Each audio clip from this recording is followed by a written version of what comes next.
वो एक बहुत बड़ी टीम थी जो लड़ रही थी और इधर से मैं अकेला था।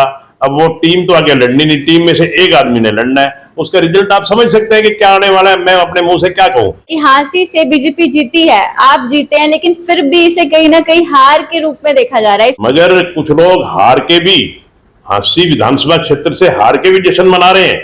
मुझे उनके जश्न की समझ में नहीं आ रही कि उनका वो कैसा जश्न मना रहे हैं। हार के दूसरों की जीत पे ये जश्न मना रहे हैं। मैं इस बात से कुछ समझा नहीं भी किस बात का अपनी जेब मिटा रहे हैं कि क्या जश्न मना रहे हैं, मुझे नहीं समझ में आया। उन्हीं पार्षदों का आरोप है कि आप नगर परिषद में छोटे छोटे कामों में दखल अंदाजी देते हैं और जो पार्षद आपकी जी हजूरी करते हैं सिर्फ उन्हीं के वार्ड में काम होता है। देखिए, जो विरोधी लोग होते हैं ये मिथ्या आरोप लगाया करते हैं और इनसे मैं कभी वो नहीं करता। नमस्कार, मैं तान्या मेहता और आप देख रहे हैं मेन मुद्दा है। फिलहाल आप देख सकते हैं मेरे साथ हांसी से सिटिंग एमएलए विनोद भ्याना जी मौजूद है। हिसार लोकसभा से जो बीजेपी कैंडिडेट थे वो लगभग 60,000 प्लस वोटों से हारे हैं और लेकिन हांसी से भाजपा की जीत हुई। आज इनसे खास बातचीत करने के लिए पहुंचे हैं। नमस्कार सर। नमस्ते तान्या जी। जी, सबसे पहला सवाल तो मेरा ये है कि हांसी से बीजेपी जीती है, आप जीते हैं, लेकिन फिर भी इसे कहीं ना कहीं हार के रूप में देखा जा रहा है, इस पर क्या कहना चाहेंगे? देखिए, इसमें कोई दो राय नहीं कि हमारे कैंडिडेट जो भी भारतीय जनता पार्टी के पार्लियामेंट का चुनाव लड़ रहे थे वो हारे हैं। यह बात हम हार स्वीकार करते हैं। मगर इसमें भी कोई दो राय नहीं कि हम हांसी विधानसभा क्षेत्र से जीते हैं और हम अपनी जीत भी मानते हैं।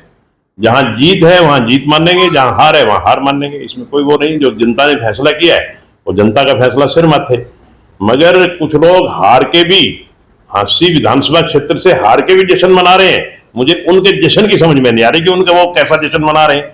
हार के दूसरों की जीत पे ये जश्न मना रहे हैं। मैं इस बात से कुछ समझा नहीं भी किस बात का अपनी जेब मिटा रहे हैं कि क्या जश्न मना रहे हैं, मुझे नहीं समझ में आया। जी, और सर आप अकेले लड़ रहे थे हांसी में बीजेपी की तरफ से जो लड़ाई थी और कांग्रेस की तरफ से पूरी टोली थी नेताओं की जो लड़ रही थी आपके खिलाफ। तो इस तस्वीर को आगे 3 महीने बाद जो विधानसभा का चुनाव होने वाला है किस तरीके से देखते हैं?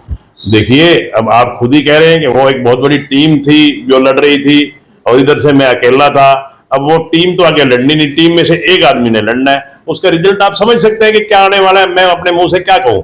बाकी तो जनता का फैसला है, जनता जो फैसला करेगी। अब भी जनता का फैसला है, आगे जो जनता फैसला करेगी, जनता हमारे साथ खड़ी होगी जैसा कि अब तो हमारे साथ खड़ी हुई है जनता। बेशक हम पार्लियामेंट का चुनाव हारे मगर हांसी की जनता हमारे साथ खड़ी हुई है, बीजेपी के साथ खड़ी हुई है, नरेंद्र मोदी के साथ खड़ी हुई है, नायब सिंह सैनी के साथ खड़ी हुई है। जी सर, हांसी में रैली हुई थी, काफी ज्यादा भीड़ वहां पर पहुंची थी, तब एक तरफा माहौल देखने को मिला था भाजपा का हांसी शहर में। आपके हिसाब से पिछली बार जब लोकसभा चुनाव हुआ था 50,000 प्लस वोटों से हांसी से कैंडिडेट जीता था। अब की बार वो मार्जिन बढ़ना चाहिए था जिस तरीके से आपने जनसभाओं में भी बोला, लेकिन वो कम होकर 7,000 पर आ गया। क्या कारण मानते हैं और इससे आने वाले चुनाव में कितना असर पड़ेगा? देखिए, चुनाव समय समय पे अलग अलग तरीका होता है, अलग अलग बात होती है।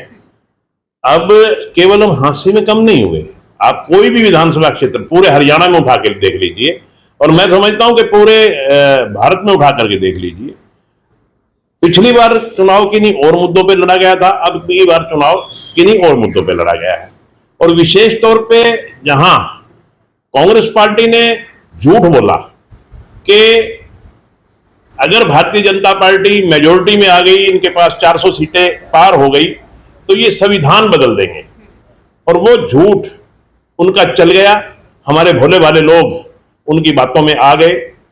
नहीं तो निश्चित तौर पे आज भी नरेंद्र मोदी जी की पूरी लहर थी और लहर रहेगी। नरेंद्र मोदी जी ने जो काम किए हैं उनका कोई सानी ही नहीं है और भोली भाली जनता को बहकाने का काम किया गया। अब सारी की सारी बातें जनता की समझ में आएंगी कि किस कदर इन्होंने झूठ बोल के हमारे से ठगी करके वोट लिया है। निश्चित तौर पे जनता जब सारी बात को समझेगी तो एक बार फिर जो भी अगला चुनाव होगा भारतीय जनता पार्टी में विश्वास व्यक्त करेगी। सर, क्या लगता है कि ग्रामीण एरिया में आपकी पकड़ जो है वो पहले से कम हुई है? नहीं, कम क्यों हुई है? मैं कह रहा हूं ना, अगर हुई है कम तो सिर्फ एक बात से कि जो इन्होंने झूठ बोला, जो इन्होंने संविधान को बदनाम करने का प्रयास किया कि ये संविधान बदल देंगे। देखो, मैं कह रहा हूं कि वो बहकावे में आ गए लोग। भोली भाली जनता है, बहकावे में आ गई। निश्चित तौर पे सारी बात जब जनता को समझ में आएगी तो वो हमारे से दूर नहीं है, हम उनसे दूर नहीं है, वो एक बार फिर बीजेपी के पक्ष में खड़े होंगे।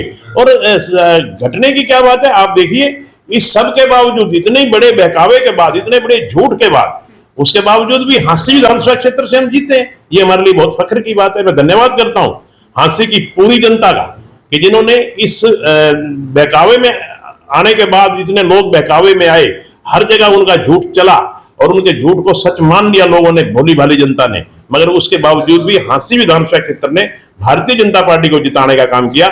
इसके लिए मैं पूरे हांसी हल्के का सिर झुका के, हाथ जोड़ के बहुत बहुत धन्यवाद करता हूं। जी सर, इसी लोकसभा चुनाव से पहले हांसी के 15 से 17 पार्षदों की एक मीटिंग हुई थी जिसमें उन्होंने ये फैसला लिया था कि अब की बार वो बीजेपी की और जो सिटिंग एमएलए यानी कि आप हैं, आपकी खिलाफत करेंगे। तो इसको किस तरीके से देखते हैं, उनकी नाराजगी कैसे दूर करेंगे? देखिए, उनकी कोई नाराजगी हो सकती है, मेरे आगे कभी नाराजगी शो नहीं करी, ना मेरे को नाराजगी बताने आए, और ना ही मैंने उनकी कहीं ऐसी बात देखी कि वो भारतीय जनता पार्टी की खिलाफत कर रहे हो। मैंने कहीं न मंच पे देखा, ना कहीं उनकी कोई बात सुनी, ना उनका मैंने कोई बयान देखा। तो मुझे नहीं लगता कि ऐसी कोई उनकी मीटिंग हुई हो और उन्होंने भारतीय जनता पार्टी के खिलाफ कोई विद्रोह किया हो, मुझे नहीं लगता। और ना ही हमने कोई ऐसा काम किया जिससे उनको इस काम की नौबत आए। वो हमारे साथी हैं, हम उनके साथ हैं और वो हमारे साथ हैं। सर, उन्हीं पार्षदों का आरोप है कि आप नगर परिषद में छोटे छोटे कामों में दखल अंदाजी देते हैं और जो पार्षद आपकी जी हजूरी करते हैं सिर्फ उन्हीं के वार्ड में काम होता है। देखिए, जो विरोधी लोग होते हैं ये मिथ्या आरोप लगाया करते हैं और इनसे मैं कभी वो नहीं करता। हर आदमी का अपना बोलने का अधिकार है। मगर मेरे पास जब कोई पार्षद आए या शहर का कोई आम आदमी आए कि हमारी ये समस्या है, अभी ये सीमांत जी बैठे, इन्होंने समस्या बताई, तो मैं क्या, अगर मेरा कोई पार्षद आके ये कहे कि ये समस्या है, तो मैं क्या उसके लिए फोन नहीं करूंगा? मैं विधायक हूं, अब विधायक फोन नहीं करेगा तो फिर कौन फोन करेगा? तो हमें तो हर डिपार्टमेंट में, ना केवल नगर परिषद में, आप तहसील में कहेंगे तो भी हमारी दखलंदाजी रहेगी, अगर आप इरिगेशन में कहेंगे तो भी हमारी दखलंदाजी रहेगी, अगर आप एजुकेशन में कहेंगे तो भी हमारी दखलंदाजी रहेगी, अगर आप हेल्थ में, आप किसी भी डिपार्टमेंट में कहेंगे, अगर जिस डिपार्टमेंट में जनता को कोई दिक्कत होगी और वो हमारे पास आएगा तो निश्चित तौर पे हमें फोन करना पड़ेगा, हमें दखलंदाजी देनी पड़ेगी। हम जनता की भलाई के लिए बैठे हैं और जनता की भलाई के लिए हमें कहीं भी फोन करना पड़े, इवन के माननीय मुख्यमंत्री जी तक भी फोन करना पड़े तो वहां भी करेंगे। अब आप ये कहेंगे कि आपने माननीय मुख्यमंत्री जी को फोन कर दिया और आप माननीय मुख्यमंत्री जी के काम में दखल अंदाजी कर रहे हैं, ये तो कोई बात नहीं है ना। हम जनता की भलाई के लिए हर डिपार्टमेंट में फोन करेंगे और हर डिपार्टमेंट में दखल अंदाजी भी करेंगे। आज एनडीए की मीटिंग है और प्रस्ताव में मोदी जी को तीसरी बार प्रधानमंत्री बनाने का नाम आया और फिलहाल अभी लाइव चल भी रहा है वो यूट्यूब पे। तो किस तरीके से देखते हैं, आपकी बार अगर तीसरी बार मोदी जी बन जाते हैं तो कितना फायदा होगा भारत को? मैं समझता हूं कि ये हमारे देश के लिए बहुत खुशी की बात है और हम सब के लिए एक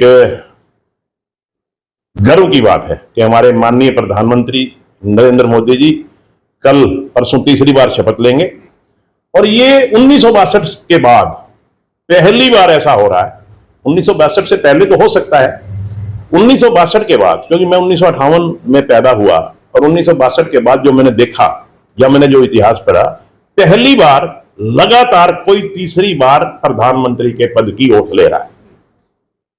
ये हमारे लिए, सब देशवासियों के लिए बड़ी गर्व और गौरव की बात है और इसके लिए मैं पूरी भारत की जनता को बहुत बहुत बधाई देता हूं, बहुत बहुत शुभकामनाएं देता हूं और भगवान से प्रार्थना करता हूं कि हमारा देश मोदी जी के नेतृत्व में हमेशा आगे बढ़े और दुनिया का नंबर 1 का देश बने, ऐसी हमारी परमपिता परमात्मा से प्रार्थना। धन्यवाद सर। तो फिलहाल ये थे मेरे साथ हांसी से एमएलए विनोद भ्याना जी। आपकी जो भी राय है नीचे कमेंट्स करके जरूर बताइएगा। जुड़े रहिए मेन मुद्दा है के साथ। धन्यवाद।